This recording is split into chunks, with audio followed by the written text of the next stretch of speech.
포도식 대량 생산과 대량 소비. 건설업과 부동산은 현대 자본주의에서 어떤 역할을 하는가? 이는 자동차 산업이 수행한 기능과 분리할 수 없다. 자동차. 확실히 이 두 가지는 20세기의 자본주의를 견인하는 수레의 두 바퀴로 평해진다. 부동산과 자동차. 저절학파에 속하는 몇몇 학자는 생산과 소비 양쪽에서 자동차 산업이 어떻게 기능을 하는지 정식화했다. 이런 작업에는 프랑스의 경제학자 알랭 리피에츠, 로베르 부아에 등이 크게 이바지했다. 이들이 주목한 사례는 대중 판매용 자동차의 대량 생산에 성공한 미국의 자동차 회사 포드였다. 포드사는 1910년대 초반 세계 최초로 컨베이어 벨트를 사용한 생산 체계를 구축했다. 이런 기계 장치 덕분에 자동차의 대량 생산이 가능했고, 대량 생산에 힘입어 자동차 가격이 큰 폭으로 떨어졌다. 이제 자동차는 극히 한정된 부유층의 전유물이 아니라 매우 폭넓은 소비자 집단에 판매될 수 있었다. 이와 동시에 포드사는 노동자 임금을 크게 인상했다. 임금 인상에는 두 가지 목적이 있었다. 첫 번째는 컨베이어 벨트 시스템이 강제하는 단순하고 가혹한 노동의 노동자를 붙잡아 두는 일이다. 임금 인상. 컨베이어 벨트. 이런 생산 방식에서 기계는 노동의 리듬, 속도만이 아니라 작업 내용 일체를 좌우한다. 노동자는 기계의 일부가 되어 빠르고 정확하게 작업을 해내야 한다. 이 무리한 요구에 응하는 대가로 고임금이 주어진 것이다. 또 하나의 목적은 노동자에게 경제적 여유를 제공해 자동차의 구매를 유도하는 일이다. 앞에서 설명했듯이 기업은 이윤을 올리려고 임금을 낮추거나 억제하기도 한다. 그러나 임금 인하에는 분명한 한계가 존재하며 게다가 더 큰 문제가 잠복하고 있다. 만일 대다수 기업이 똑같이 임금을 억제한다면 어떤 일이 벌어질까? 인구의 대중을 차지하는 노동자의 수입이 정체되고 소비 여력이 감소할 것이다. 그렇게 되면 전반적인 수요가 줄어들고 대량 생산된 상품인 재고가 남아돌아 경제는 위기에 빠질 가능성이 커진다. 이를 과소소비라고 부른다. 과소소비는 자본주의 아래 흔히 일어난 현상으로 수요와 공급이 어긋나는 가장 큰 원인 가운데 하나이다. 또한 예전부터 자본주의 모순을 보여주는 대표적인 상태로 여겨졌다. 오늘날 와서도 과소소비는 미디어 등에서 끝없이 말해진다. 예를 들어 경기가 나빠지면 임금이 정체되고 내수가 가라앉아 경기 회복이 어렵다는 식이다. 여기에는 하나의 모순이 존재한다. 요컨대 이윤을 확보하려면 임금을 낮춰야 한다. 그러나 임금이 낮아지면 수요가 줄어들어 오히려 이윤 확보에 어려움이 생겨난다. 포드사는 이런 모순을 해결하는 방식을 보여주었다. 가혹한 노동으로 생산성을 높이고 대신에 임금을 인상하여 노동자의 구매력도 높인다. 창업자인 헨리 포드는 구매 계급이 우리나라에서는 노동자 계급이다. 따라서 노동자 계급이 부유한 계급이 되어야 한다. 그래야 우리의 늘어난 생산물이 팔린다라고 말했다. 포드사가 발명한 방식은 자동차를 필두로 내구 소비재 산업에서 전 세계로 퍼져나갔다. 그 덕분에 20세기 자본주의는 발전을 거듭할 수가 있었다. 대량 생산과 대량 소비는 컨베이어 벨트 시스템과 상대적 고임금을 매개로 서로 연결되었다. 이런 선순환 속에서 경제 성장이 일어났고 유통이나 관리 업무를 담당하는 신중간 계급이 경제적 풍요를 누리게 되었다. 이런 경제 성장 모델이 바로 포디즘이다. 자동차 산업과 더불어 건축 및 부동산 산업도 자본주의 발전에 크게 이바지했다. 부동산. 대량 생산된 대중용 자동차의 상황에 규격화된 대량 주택이 공급되었다. 그 시초는 1947년 레빗 앤 선스가 조성한 레빗타운에서 찾을 수 있다. 부동산 회사와 재생산 도시. 2차 세계대전이 끝나고 미국에서는 1600만 명 이상의 병사가 귀환했다. 이로 인해 베이비붐이 일어나고 심각한 주택난이 생겨났다. 연방정부는 귀국한 병사를 대상으로 관대한 주택융자를 제공하고 민간 영역에서는 주택 건설을 촉구했다. 이에 호응해 레빗사는 대규모의 주택 건설 계획을 발표했다. 뉴욕 근교에 17,400호의 주택이 건설된다는 내용이었다. 주택 구조 자체는 특별한 요소가 없었지만 건설 방법은 확연히 달랐다. 마치 공장처럼 조립식 라인을 만든 것이다. 그러나 주택은 자동차와 달라서 땅 위에 붙어있다. 그래서 자동차 대신에 작업자가 움직여 나갔다. 주택 건설은 26개 공정으로 간소화되었다. 이에 따라 노동자는 26개 반으로 나뉘었고 각각의 반은 하나의 공정만 집중적으로 훈련받았다. 그리고 자재가 놓여있는 집터마다 차례로 옮겨 다녔다.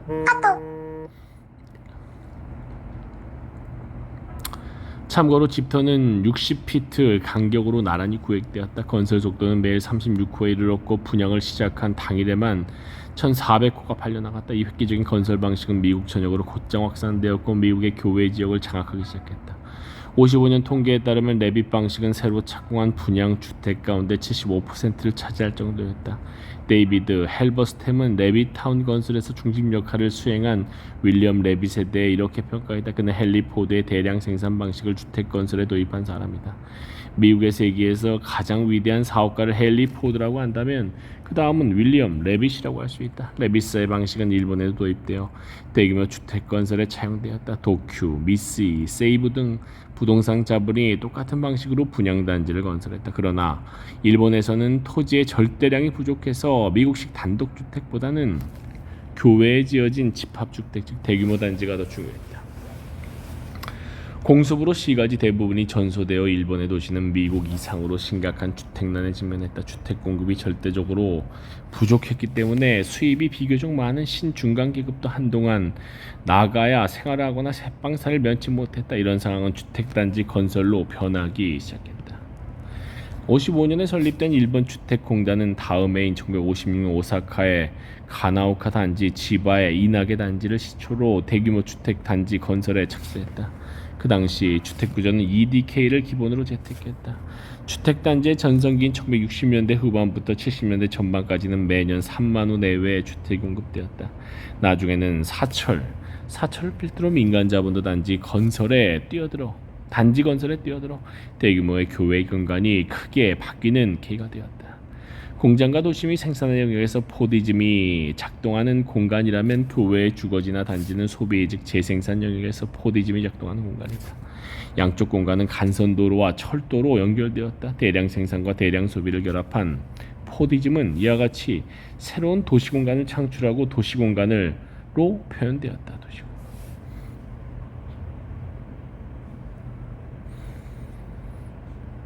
공장과 도심, 교외와 주거지, 소비와 재생산. 도시는 사회공간의 표현이다. 동심원의 공간구조.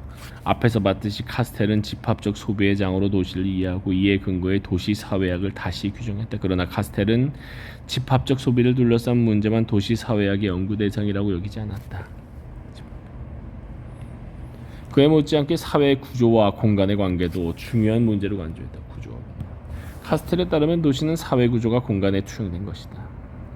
사회 구조. 그러므로 도시에 대한 연구는 공간이라는 관점에서 사회 구조를 연구하는 일이다. 공간이라는 관점에서 사회 구조.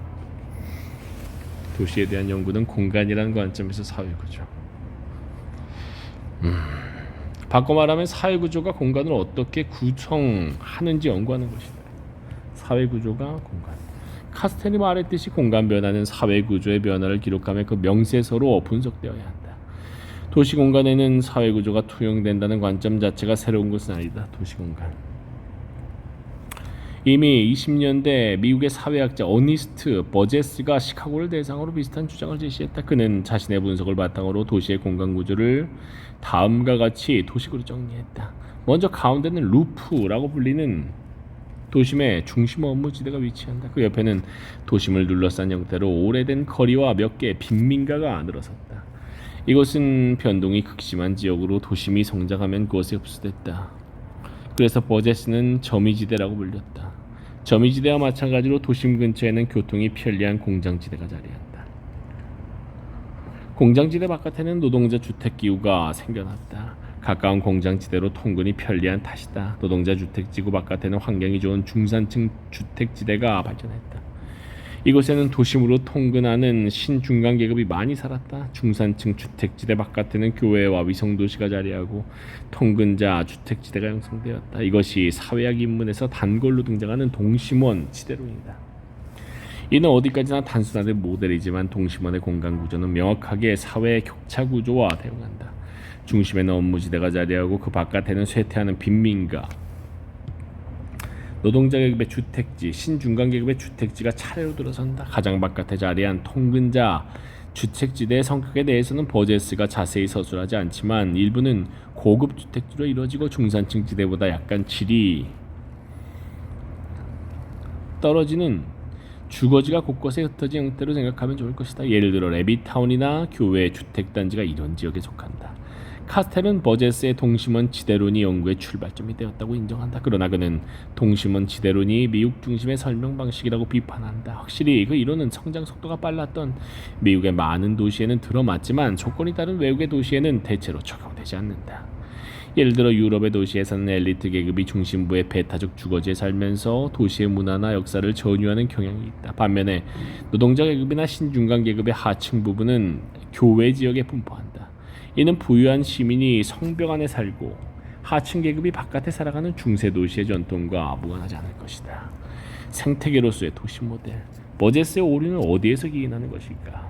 그는 식물 생태학에서 착상을 얻었는데 도시 공간도 자연현상처럼 발전한다고 여겼다. 시카고는 신대륙의 신흥 공업도시로 역사적 제약도 없었고 어떤 토지건 거의 무상으로 이용할 수 있었다. 확실히 이런 도시라면 시장 논리만 있어도 설명이 가능하고 버제스의 모델이 성립하는 것도 충분히 납득할 수 있다. 그러나 현실의 많은 도시에는 역사적으로 주어진 조건이 공간 구조에 작용하고 사회 구조, 국가 개입, 개별 장소에 부여된 이미지 따위가 공간 구조에 영향을 미친다. 게다가 요즘에는 경제의 전 지구화가 여기에 새로운 변화를 덧붙인다. 이런 관점에서 카스텔은 버제스의 동심원 지대론이 하듯이 기하학적이고 단순한 공간 모델을 구상하지 않는다. 게다가 국가나 도시 간의 다양성도 무시하지 않는다. 카스텔이 미국의 대도시를 서술한 부분 가운데 지역적인 내용을 제외하고 요점만 정리해보자. 1.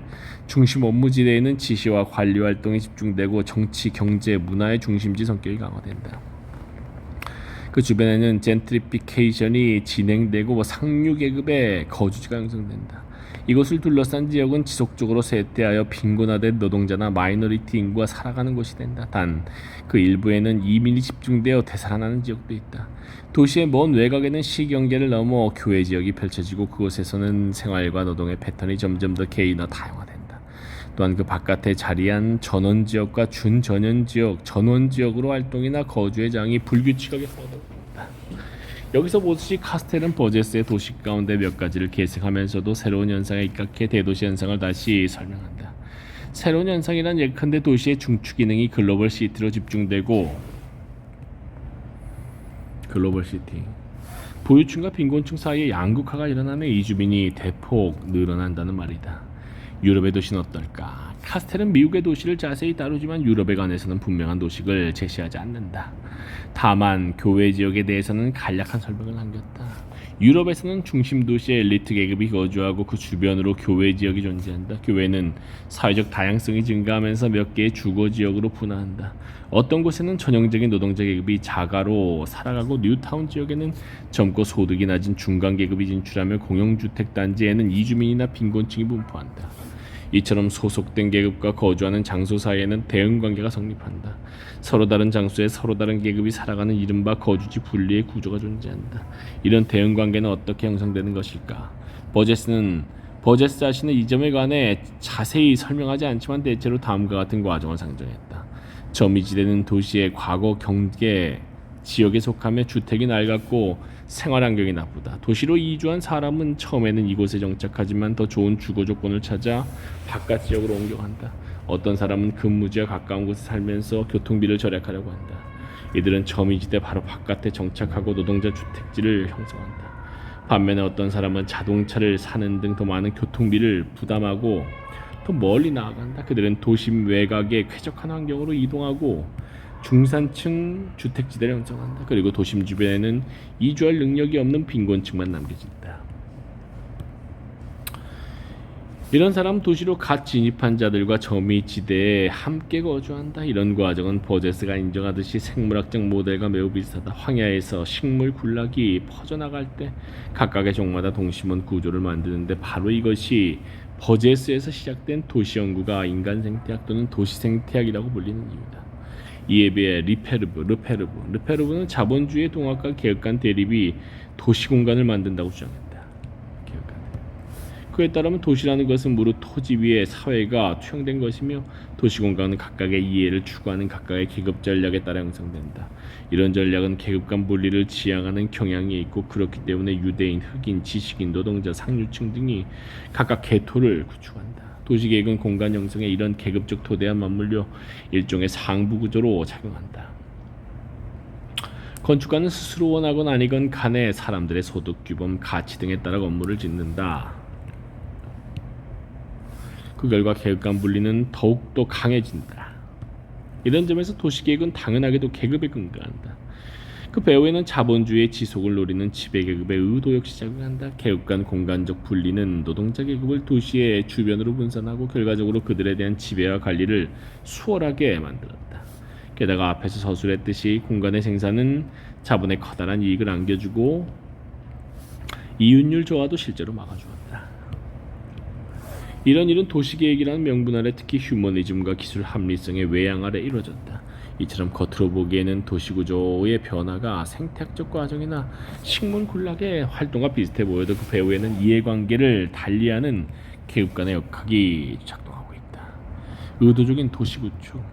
르페르프의 이런 착상은 하비뿐 아니라 다른 지리학자 에드워드 소자로 이어졌다. 먼저 하비에 따르면 도시의 구조는 주택과 주택 문제에 있어서 오직 계급 투쟁의 관점에서만 설명될 수 있다. 역사를 돌아볼 때 생산의 집적과 집중은 필연적으로 노동자의 주택 문제를 이야기했다. 어떻게 하면 노동자를 적절한 장소에 적은 비용으로 살게 할 것인가? 노동자가 임금 인상을 강하게 요구하면 결국은 자본에 부담이 가해진다. 이로 인해 자본은 각국의 사정이나 시기에 따라 주택 문제에 대처하기 시작했다. 예를 들어 사택을 짓거나 교외 지역의 대규모 주택단지를 조성하고 이도 아니면 노동자의 보수화를 틈타 내 집 마련 정책을 추진하기도 했다. 한편 노동자나 실업자가 특정한 장소에 모여들면 반체제 운동이나 파업, 도시 폭동 등이 생긴다고 여겨졌다. 그래서 어떤 경우에는 노동자를 의도적으로 분산하는 정책이 취해진다. 미국의 대서양 연안에 있는 대도시 볼티모어가 대표적인 사례다. 하베의 조사에 따르면 개발업자는 더 많은 이익을 얻으려고 토지를 차별적으로 활용했다. 개발업자는 도심에 가까운 지역, 백인 거주지, 흑인 거주지, 중산층 거주지 등으로 공간을 구획하고 각각의 장소에 맞추어 개발 정책도 구별하고 대부 정책도 달리했다. 그 결과 주택시장은 지리적으로 분리되어 독특한 구조를 갖게 되었다. 여기에는 금융기관과 정부기관이 적극적으로 관여했다.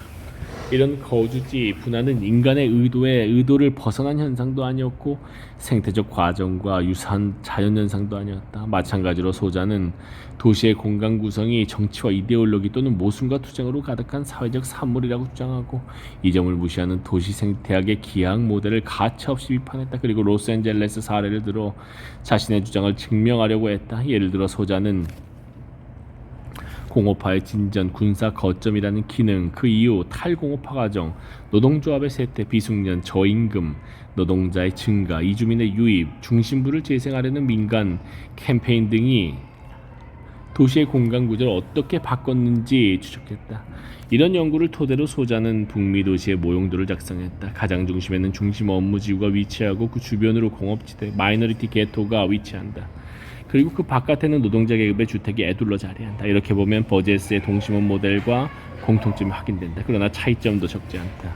예를 들어 엘리트 주거 지역이 먼 교외에서 도심지로 쐐기골 형태로 침투하고 외곽 지역에는 위성도시나 신공업지대가 몇 개씩 발견된다. 따라서 이 그림에는 계급이나 집단 간의 충돌, 경쟁이 확연히 느껴진다.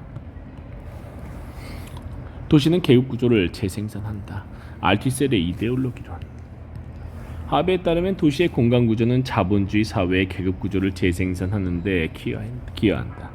여기서는 이런 주장을 좀 더 살펴보자. 계급 구조의 재생산 문제는 프랑스의 철학자 루이 알티세르와 그의 계승자들이 정식화했고 나중에는 조절학파 이론에서도 다뤄진 문제이다. 일반적으로 계급 구조는 불평등을 생산하고 이해 갈등을 일으킨다. 따라서 현재 계급 구조에 불만을 가진 계급이 생겨나기 마련이고 그들은 이 구조를 파괴하거나 바꾸려고 시도한다. 게다가 인간의 수명에는 한계가 있어서 계급 구조를 이루는 사람은 언제나 바뀌고 계급 간 이동도 일어난다. 새로운 계급에 편입된 사람에게는 특정한 노동 습관이나 생활 방식이 요구된다. 예를 들어 정해진 노동 규율에 따라 일하고 다음날 노동에 지장이 없도록 생활을 절제해야 한다. 게다가 업무에 필요한 정보를 수집하고 적절한 판단을 내려야 하며 회사의 이윤 활동에 최선을 다해야 한다. 그러나 모든 사람이 이런 요구에 순순히 따른다고 보장할 수는 없다. 이런 문제에도 불구하고 계급 구조가 유지된다면 그때는 계급 구조가 재생산된다고 말해진다. 계급구조. 바꿔 말해 집합적 소비수단 등의 힘을 빌려 노동력 재생산이 이루어져도 그것만 가지고 계급구조는 원활히 재생산되지 않는다. 그러나 현실에서는 사회의 기존 계급구조가 장기간에 걸쳐 커다란 변동 없이 유지된다. 어떻게 이런 일이 가능할까? 이 문제에 대한 전통적 답변은 알티셀의 용어를 빌리자면 국가 억압장치에 주목하는 일이다. 국가는 경찰, 군대, 사법기관이라는 강제력을 독점적으로 조직하고 이를 통해 현존사회를 부정하는 이런저런 저항을 억압하거나 예방할 수 있다. 그러나 오직 이런 수단에 의해서만 계급구조는 장기간 안정되지 않는다. 여기서 알티셀가 주목한 것은 국가의 이데올로기 장치다. 알티셀에 따르면 계급구조에 안정하는 이데올로기의 작용 덕분에 가능하다. 이데올로기는 현존하는 사회의 존재 방식의 대중들의 동의나 인정을 확보해준다. 국가의 이데올로기 장치는 사람들에게 이데올로기를 주입하는 역할을 한다. 국가의 이데올로기 장치에는 다양한 형태가 있지만 오늘날 자본주의 사회에서 학교는 가장 지배적인 역할을 수행한다. 사람들은 학교에서 이데올로기적 메시지를 전달받고 자본주의 사회의 불평등 구조를 자발적으로 지지하거나 적어도 인정하게 된다. 물론 알티셀은 학교만이 아니라 대중매체, 가족 등의 다양한 제도가 이데올로기 장치로 기능하고 자본주의 사회의 재생산에 기여한다고 강조했다. 하비투스의 작용. 프랑스의 사회학자 피에르 부르드에는 알티셀과 다른 관점에서 계급구조의 재생산 문제를 다루었다. 부르드에, 하비투스. 특히 가족의 재생산 역할에 주목하는데 그가 시도한 이론하는 이후 사회과학 연구에 많은 영향을 미쳤다. 부르드에 따르면 계급구조는 하비투스의 작용 탓에 재생산될 수 있다. 하비투스란 사회구조가 개인 안에 내면화된 것으로 일정한 패턴에 따라 행위를 인도하는 정신적 경향이며 부르드의 용어로 성향체계라고 불린다. 사람들은 하비투스를 몸으로 익히며 그래서 딱히 의식하지 않아도 사회구조를 따르고 그 구조를 지탱하며 존속시키는 방향으로 행동하게 된다. 그러나 계급별로 재생산에 필요한 행동 방식은 달라진다. 예를 들어 노동자 계급에서는 명령과 규율에 따라 노동하는 습관이 중요하지만 신중간 계급에서는 일의 성격이 달라서 지식의 활용이나 창조적이고 자발적인 행동이 더 중요하다. 따라서 하비투스는 계급에 따라 구별된다. 특히 가족은 계급적으로 분화된 하비투스를 전달하고 부모는 자식에게 하비투스를 주입한다. 노동자 계급 자식은 노동자 계급이 되고 신중간 계급 자식은 신중간 계급이 된다. 즉 소속 계급의 대물림 현상이 일어난다. 양극화된 재생산. 이제 도시 문제로 돌아가 보자. 지금까지 봤듯이 도시 공간에는 계급 구조가 반영된다. 각 계급은 각자의 공간에 모여 사는 경향이 있고 각 지역의 주민은 같은 계급의 하비투스를 공유한다. 게다가 다양한 계급이 섞여 사는 대신에 계급 간 분리가 일어나면 세대 간에는 하비투스 계승이 더욱 쉽게 일어날 것이다. 계급 간 분리.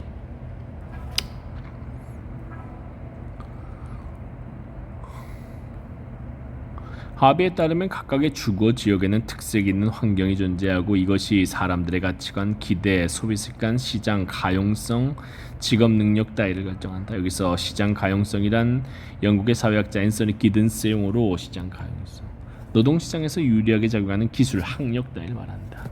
시장 가용성은 얼마나 쉽게 얻을 수 있는가, 이는 사는 지역에 따라 영향을 받는다.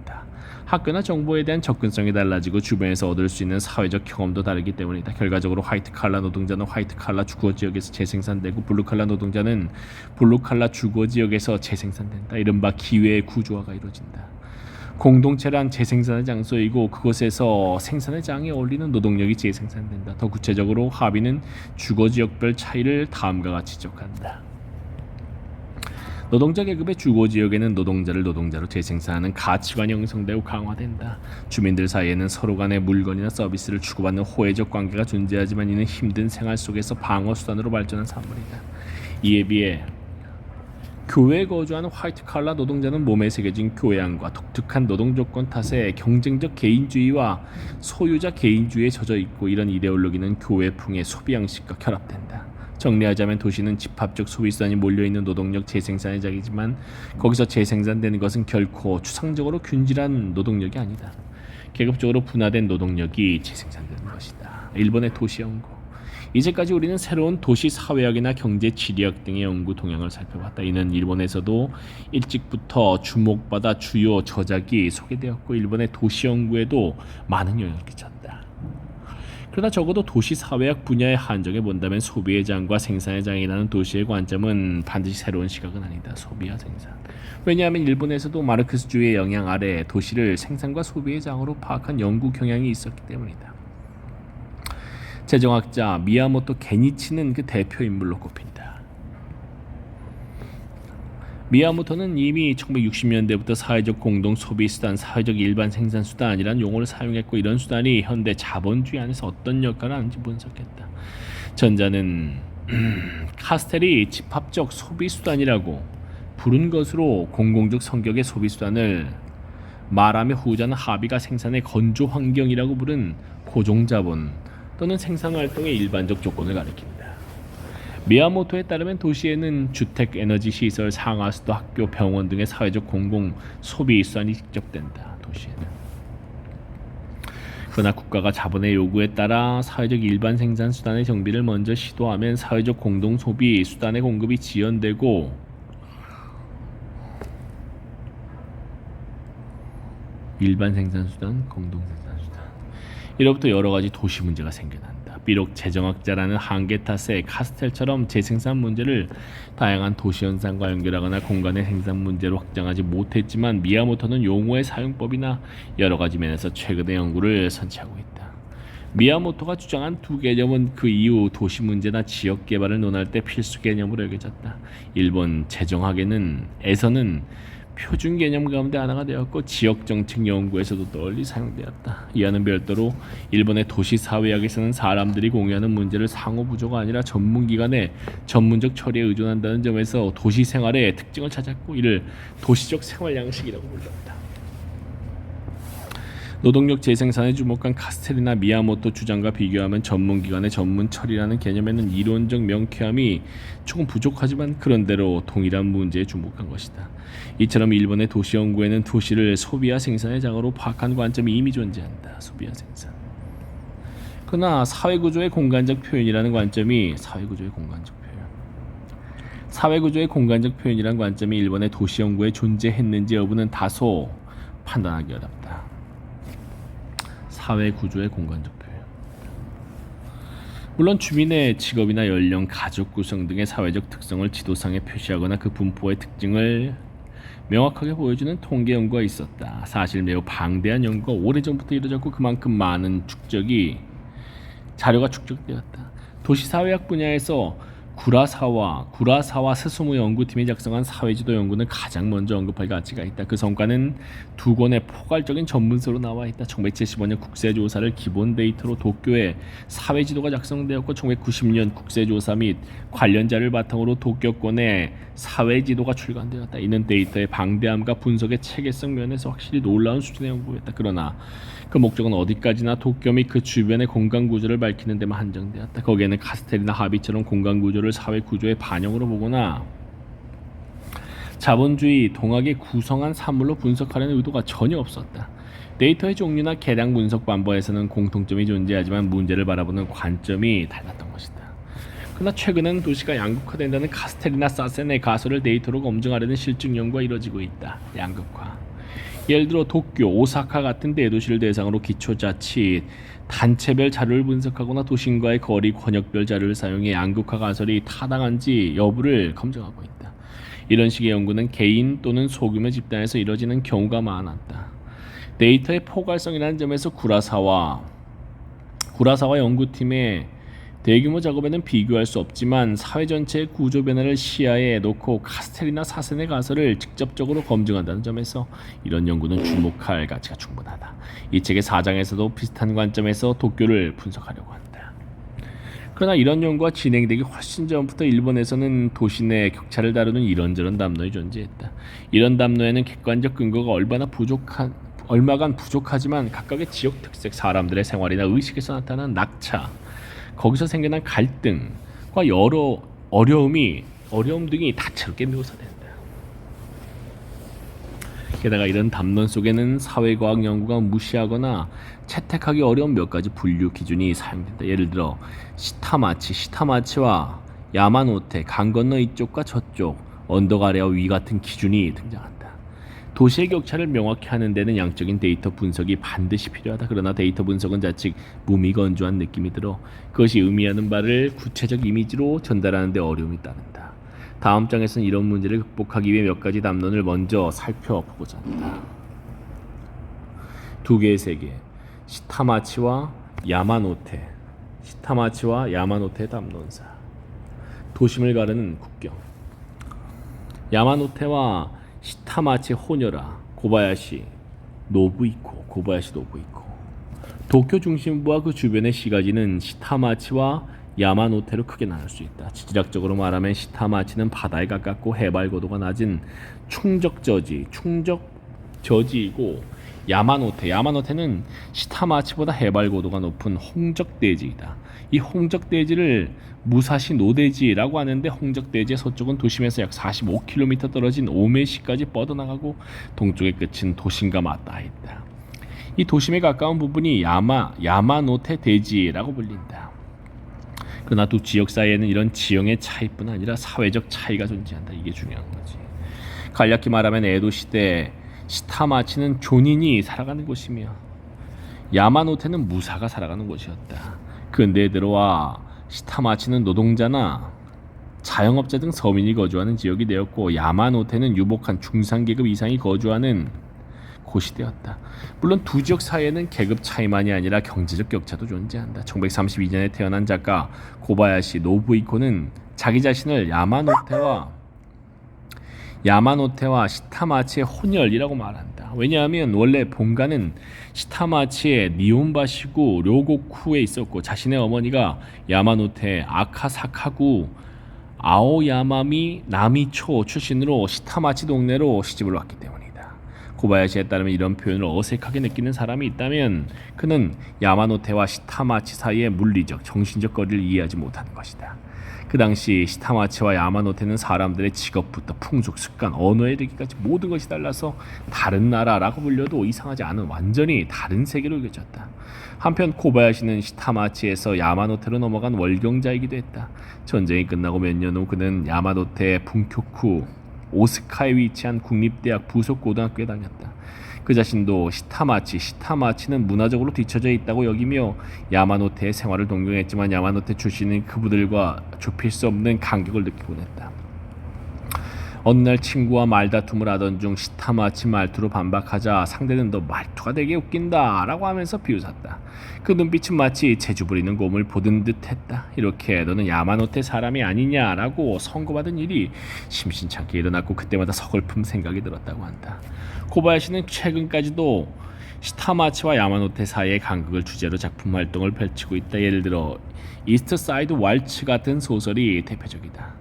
야마노테에 살고 있는 작가 후카노 주니치는 어느 날 강연 의뢰를 받고 시타마치의 후카가와로 향했다. 스미다가와를 건너기는 태어나서 처음이었다. 그곳에서 자신의 팬인 오가와 가나를 만나게 되는데 그녀는 예전에 사랑한 여인과 묘하게 닮았다. 다시 만났을 때 가나는 돌연 그 여인의 이름을 말하며 자신의 죽은 어머니라고 고백했다. 자신의 죽은 어머니. 어느샌가 두 사람은 사랑하는 사이가 되었고 주니치는 가나를 아내로 맞아 야마노테의 저택으로 들어왔다. 가나는 스미다가와 서쪽에 살게 되다니 생각지도 못했어요. 마치 외국에 있는 것 같아요 라고 말한다. 그러나 스미다가와는 여전히 두 사람의 세계를 갈라놓고 있었다. 야마노테의 저택 소유주인 작은 어머니는 걸핏하면 가나를 괴롭혔고 이웃에게 이렇게 말하고 다녔다. 강 건너 계집애는 졌다인가봐. 주니치는 사업상 간사이로 떠나야 했고 임신한 가나를 지켜줄 수 없다고 여겨서 잠시 동안 그녀를 시타마치의 아파트에 지내게 했다. 그렇지만 얄궂게도 이것이 비극을 불러왔다. 비가 세차게 내리는 스미다가와 강변의 산책로에서 주니치는 눈물을 흘리며 이렇게 중얼거렸다. 너는 결국 너의 나라에서 죽은 셈인가. 문리버의 건너편에서도 스미다가와는 남녀 사이를 갈라놓는다. 야마노테의 시부야 근처에 사는 작가 하라 노오루는 일관계로 만난 나가이 리카와 사랑에 빠지지만 그녀는 자신이 태어나고 자란 후카가와를 떠나고 싶어 하지 않는다. 어린 시절 리카의 어머니는 영화 티파니에서 아침을에 나오는 주제가인 문리버를 좋아했다. 영화의 내용처럼 그녀는 언젠가 스미다가와를 건너갈 거라고 강 건너편에 행복이 있다고 입버릇처럼 말했다. 리카 자신도 10대 무렵에는 비슷한 꿈을 꾸었다. 백마탄 왕자가 스미다가와 건너 저편에서 에이타이바시를 건너와 언젠가 자신을 데려간다고 말이다. 그러나 이제 리카는 야마노테에 살 수 없다고 여긴다. 나가이가오에서 나가이 가우처럼 야마노테의 큰 집에 살면서 후카가와를 좋아한다고 말하는 사람은 믿을 수 없다는 말을 남기고 그녀는 후카가와와 비슷하다는 뉴욕의 브루클린으로 떠나버렸다. 두 사람의 사랑은 아직도 변하지 않았다. 몇 달 후 리카가 돌아오면 두 사람은 스미다가와의 어느 편에 살게 될까? 스미다가와라는 국경, 쇼와 초기 고연하게 창시자인 곤 와지로도 스미다가와 양쪽을 서로 다른 두 세계로 여겼다. 그에 따르면 고연학이란 고고학의 방법을 현대 사회에 응용한 것이다. 고고학은 과거 인류의 유물을 채집하고 기록하며 이를 단서로 과거 인류의 생활을 연구한다. 그렇다면 현대 사람들이 어떤 재화를 갖고 있는지 그 내용을 채집하고 기록한다면 이를 가리켜 고현학이라고 할 수 있지 않을까? 고고학이 아니라 고현학. 실제로 현대 미개 종족을 대상으로 그들이 어떤 재화를 갖고 있는지, 어떤 생활을 하고 있는지 기록하고 탐구하는 학문이 존재한다. 민족학이 바로 그것이다. 그 방법을 현대인에게 적용한 것이 곤지아로가 말하는 고현학이다. 이런 발상을 토대로 곤 와지로는 도쿄도의 여러 장소에서 지나가는 사람을 관찰했다. 많은 조사원을 동원해 통행인의 성별이나 직업, 연령, 복장, 머리 모양, 소지품 따위를 자세히 기록했다. 조사 대상으로 선정된 장소는 긴자, 신주쿠, 시부야, 아사쿠사 등 번화가도 있었지만 스미다가와 건너편에 위치한 시타마치의 혼조, 후카가와 지역도 들어있었다. 일단 번화가에서도 몇 가지 흥미로운 차이가 발견되었다. 긴자는 관청가와 업무지구에 가까워서 양복을 입은 남성이 가장 많았고 그 다음으로 기모노를 입은 여성이 많이 보였다. 이와 달리 그 당시 신흥주택지와 인접한 신주쿠, 시부야에서는 쇼핑을 나온 기모노 차림의 여성이 비율상 가장 많았다. 반면에 시타마치의 번화가인 아사쿠사에서는 점원의 모습이 두드러지게 나타났다. 그러나 혼조와 후카가와는 확연히 다른 모습을 보여주었다. 통행인의 대다수가 수공업자, 인부, 승려로 조사되었고 양복을 입은 직장인은 전체 3%에 미치지 못했다. 번화가와 시타마치에 이런 차이를 두고 곤 와지로는 이렇게 적고 있다. 스미다가와는 도쿄를 경계짓는 얄궂은 강입니다. 도쿄의 중심부와 야마노테에 사는 사람에게 혼조와 후카가와는 마치 다른 풍속을 가진 나라와 같습니다. 현대 문화인의 풍속을 가진 나라가 아닙니다. 시타마치와 야마노테 형성 시작은 17세기부터. 시타마치와 야마노테를 대비시키는 수사는 이미 17세기 후반에 등장했다. 시타마치는 저지대에 자리한 토지를 뜻하는 단어였지만 이와 동시에 성 아랫마을을 뜻하는 용어로 사용되었다. 반면 야마노테는 대지, 즉 주변보다 높은 평지로 시타마치에서 올려다보면 마치 산처럼 보였다.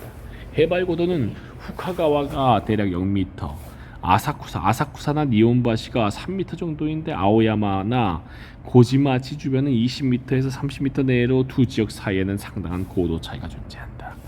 시마타지 지역, 시마타치 지역에는 주로 조닌 계층이 살았고 야마노테 지역에는 주로 무사가 살았는데 이런 식의 지리 감각도 이미 17세기 후반에 정착되었다.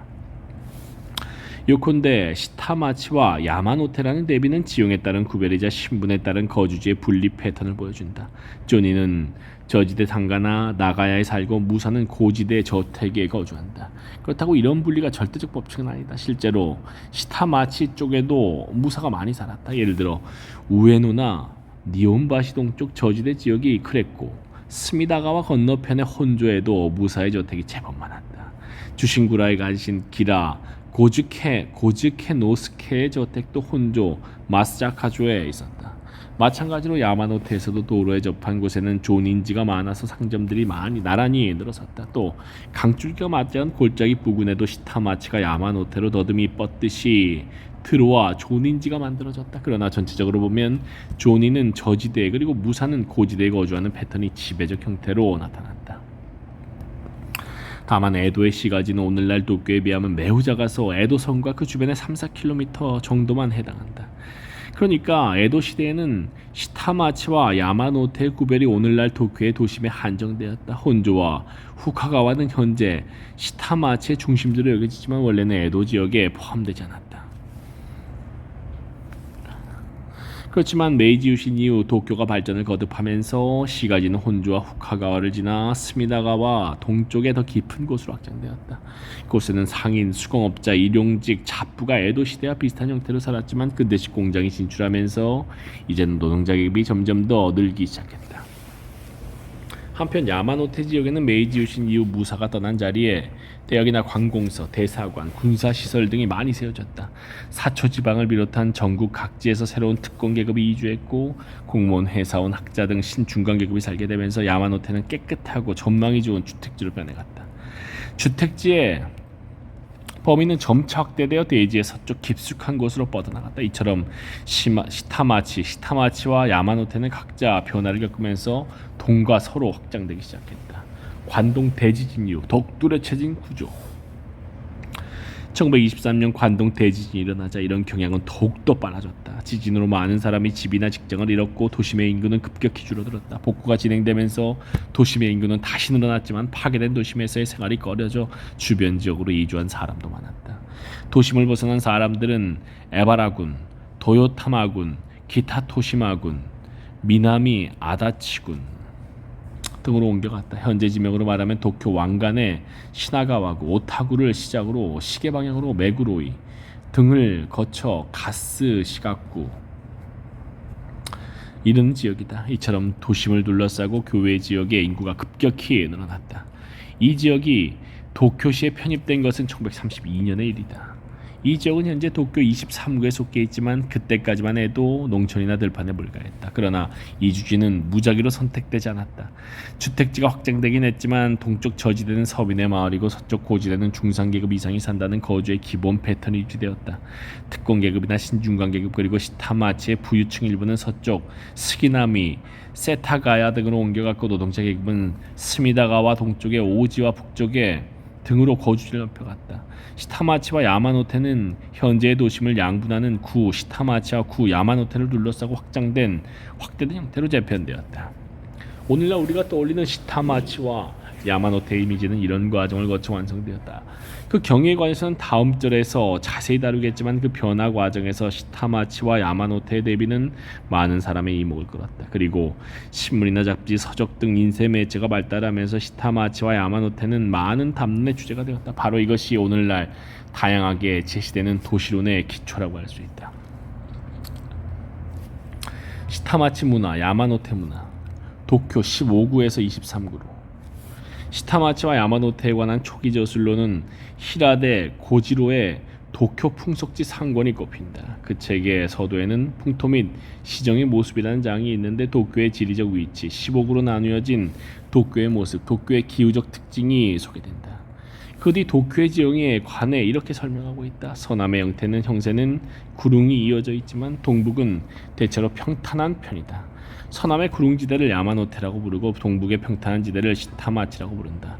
고지마치, 아자부, 아카사카, 시마타지에 속한다. 시마타지는 에도 개항 이후 일찍부터 마을이 형성되어 번성했으며 야마노테는 무사히 가옥이 대부분을 차지해 호젓한 분위기를 보였다. 메이지 유신 이후 일반 가옥이 들어서면서 그 변모가 크게 변했지만 위치가 치우쳐 교통 사정은 여전히 좋지 못하다. 그래서 상업에 종사하는 사람은 시타마치에 살았고 관리와 회사는 오히려 그 조용한 분위기에 이끌려 야마노테에 자리 잡았다. 이와 같이 야마노테와 시타마치는 지역만이 아니라 거주민도 달랐고 그 풍속도 상당히 달랐다. 시타마치는 풍속의 변천이 매우 빨라서 모든 유행이 그곳에서 생겨났고 야마노테는 언제나 그 유행을 쫓아가는 경향이 있었다. 도시 외곽에는 빈민 거주지가 많았고 시골에 가까워서 풍속이 비루하고 촌스러웠다. 지명이 많이 나와서 이해하기가 쉽지 않을 것이다. 지도와 비교해 살펴보자. 도표는 세 개의 시기를 합친 지도이다. 각각의 시기는 도쿄가 15구로 이루어졌을 때, 1932년 주본부를 통합해 35구가 되었을 때, 그리고 23구인 현재 상태를 가리킨다. 지도에서 어둡게 표시한 부분이 최초의 15구 지역인데 각각의 구는 현재보다 잘게 쪼개져 있었다. 예를 들어 현재 지오다구는 간다구와 고지마치구의 두 개로, 그 뒤 도쿄시는 교외 지역을 흡수해 35구 체제가 되었다. 새로 들어간 지역은 20구로 나누었다. 메구로, 시부야, 어쩌고저쩌고의 10개 구는 현재와 명칭이 동일하고 범위도 거의 같지만 다른 구는 사정이 달랐다. 현재 오타구와 오모리구와 땡땡땡땡 어쩌고저쩌고 나뉘었고 현재 고토구의 동쪽은 어쩌고저쩌고로 불렸다. 1947년의 일이다. 도쿄 3-1의 지도를 보면 코바야시, 노부이코나 곤, 와지로가 국경으로 간주한 스미다가와 옆으로 조금 안쪽에 구불구불 도심으로 들어오는 곡선이 하나 있다. 이것이 바로 해발고도 20m를 표시하는 등고선으로 시타마치와 야마노테의 경계를 가르는 기준이 된다. 강줄기를 따라 골짜기가 있어서 등고선이 구불거리며 지나간다. 이로 인해 도쿄는 매우 복잡한 지형을 갖게 된다. 도쿄 복잡한 지형. 히라데 고지로에 의하면 야마노테는 고지마치, 아자부, 아카사카, 요스야, 우시고메, 고이시카와 홍고의 7개 구를 포함한다. 확실히 이들 구는 골짜기에 맞닿은 일부를 제외한다면 대부분의 지역이 해발고도 20m 이상의 대지에 위치한다. 이처럼 야마토네는 15구 시절 도쿄의 대지 부분과 정확히 일치한다. 반면 시타마치는 간다, 니온바시, 교바시, 시타야, 아사쿠사 등을 일컬었다. 야마노테를 제외한 나머지 정부가 포함되지 않았고 후카가와구, 혼조구, 시바구는 아예 빠져 있었다. 시바구는 사찰과 신사 그리고 화족에 저택이 많아서 다소 사정이 달랐지만 적어도 후카가와구와 혼조구는 시타마치가 아니라 인용문 끝에 나오듯 외곽 지역으로 여겨진 탓이었다.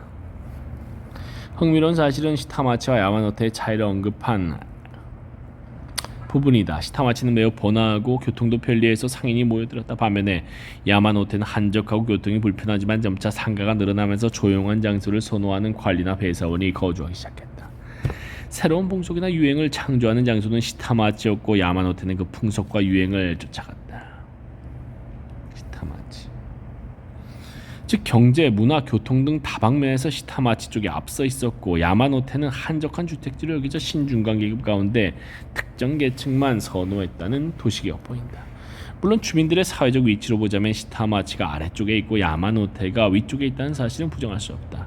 에도 시절에는 원래 존인의 거주지와 무사의 거주지가 분리되어 있었고 그들 사이에는 신분상의 명확한 우열이 존재했다. 그러나 시타마치에는 가부키나 라쿠고, 센류 등 세련된 존인 문화의 독특한 기풍이 있었고 건전한 비판 정신도 있었다. 예컨대 참근 교대로 도쿄에 머무는 시골 출신 무사를 믿고거나 일어나지 않고 세금만 죽는 관리를 풍자했다. 야마노테 아이, 시타마치 아이. 이런 시타마치의 고유 문화는 근대에 들어서도 뿌리 깊게 살아남았다. 1893년 요코하마에서 태어난 소설가 시시 분노쿠는 어쩌고저쩌고에 편입하여 기숙사에 들어갔다. 시타마치와 야마노테 출신의 학생이 섞여 있었는데 어린 시절 분노쿠는 어느 편도 들지 않고 동료 학생을 관찰했다. 전쟁이 끝난 뒤에는 이때 경험을 살려 야마노테 아이, 시타마치 아이라는 두 편의 수필을 남겼다. 원래 야마노테의 주민은 시골에서 올라온 하급 무사가 주를 이루었다. 그래서 시타마치의 존이는 이들을 노테, 야보라고 부르고 업신여겼다. 시타마치의 존인.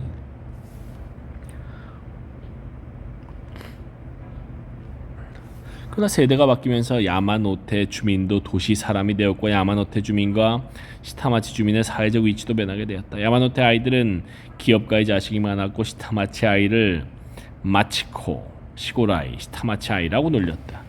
이 말은 시타마치 아이를 차별한 용어였다. 시타마치를 무식하고 구패가 남아있는 지역으로 여겼기 때문이다.